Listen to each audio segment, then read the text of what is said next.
Hello everyone, আসসালামু আলাইকুম। Welcome back to my channel. আশা করছি সবাই ভালো আছেন। আজকে তৈরি করে দেখাবো বিক্রমপুরের একটা ঐতিহ্যবাহী পিঠা, আর সেটা হচ্ছে বিবিখানা পিঠা।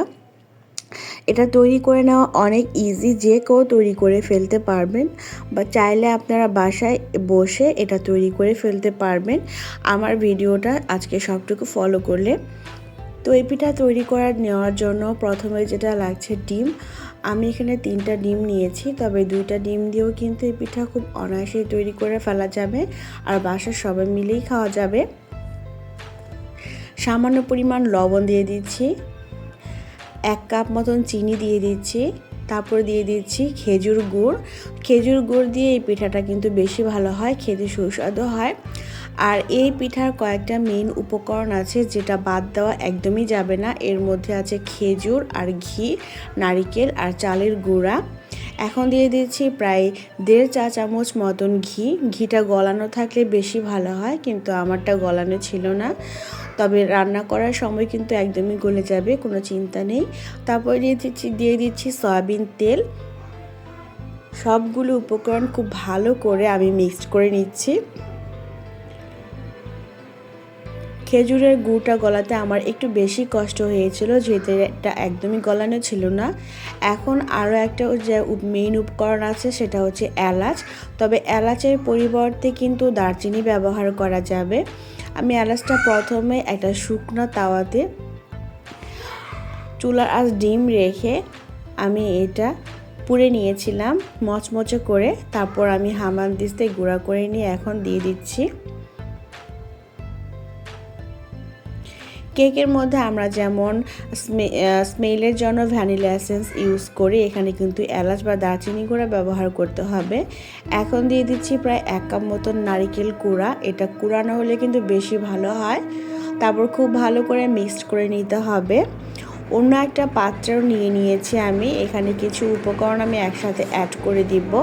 এর মধ্যে আছে 1 কাপ মতন চালের গুঁড়া, 1/2 কাপ মতন ময়দা, আর 1/2 কাপেরও সামান্য পরিমাণ গুঁড়া দুধ আর বেকিং সোডা। সবগুলো উপকরণ একসাথে আমি মিক্সড করে নিয়েছি। তারপর একটা চালনিতে আমি চেলে নিব। কেক বা পিঠা যেটাই তৈরি করতে যান না কেন, যে এই শুকনো উপকরণগুলো চেলে নিলে কিন্তু এটা খেতে ভালো হয়। তারপর যে মিশ্রণটা তৈরি করে নিয়েছিলাম সেটাতে আমি অল্প অল্প করে শুকনা উপকরণটা দিব আর অ্যাড করে নিব। তবে একবারে সবগুলো শুকনা উপকরণ কিন্তু দিতে যাবেন না, তাহলে কিন্তু দলা পাকিয়ে যাবে। সামান্য করে দিতে হবে, আর এভাবে অল্প অল্প করে মিক্সড করে নিতে হবে।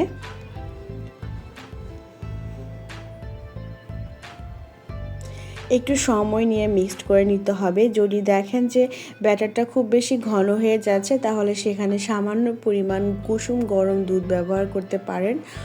আর আমি এখন রেডি করে নিচ্ছি যে পাত্রে আমি এই পিঠাটা তৈরি করে নিব।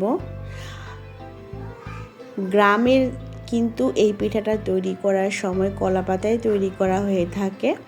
আমি এখানে বাটিতে এটা তৈরি করে নিচ্ছি এবং চারপাশে কাগজ দিয়ে নিয়েছি। তাহলে এই পিঠাটা যখন রেডি হয়ে যাবে, এটা মোল্ড খোলার সময় কিন্তু বাটিতে লেগে যাবে না, খুব ইজিলি চলে আসবে।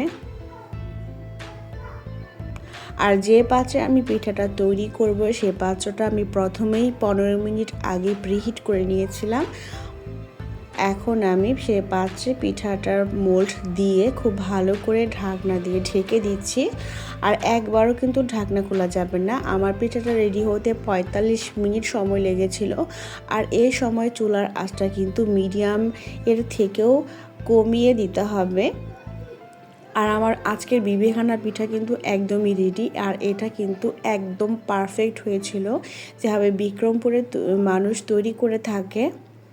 বাসায় কিন্তু অবশ্যই ট্রাই করবেন। এটা খেতে কিন্তু দুর্দান্ত স্বাদের হয়ে থাকে, যেহেতু নারিকেল, ঘি, এলাচ গুঁড়া, চালের গুঁড়া দেওয়া হয়েছে। খেতে কিন্তু দুর্দান্ত হয়েছিল। আমার চ্যানেলটি অলরেডি যারা সাবস্ক্রাইব করেছেন তাদেরকে জানাচ্ছি অসংখ্য ধন্যবাদ। অবশ্যই আমার আজকের ভিডিওটা দেখে কেমন বাসায় তৈরি করে কেমন হয়েছে সেটা কমেন্ট করে জানাবেন। আর যারা আমার সাবস্ক্রাইব না তাদেরকে বলছি অবশ্যই বাসায় ট্রাই করবেন। খেতে কিন্তু দারুণ হয়েছিল, বাচ্চারা তো পছন্দ করবে, বড়রাও পছন্দ করবে। আজকে এখানেই রাখছি, আল্লাহ হাফেজ।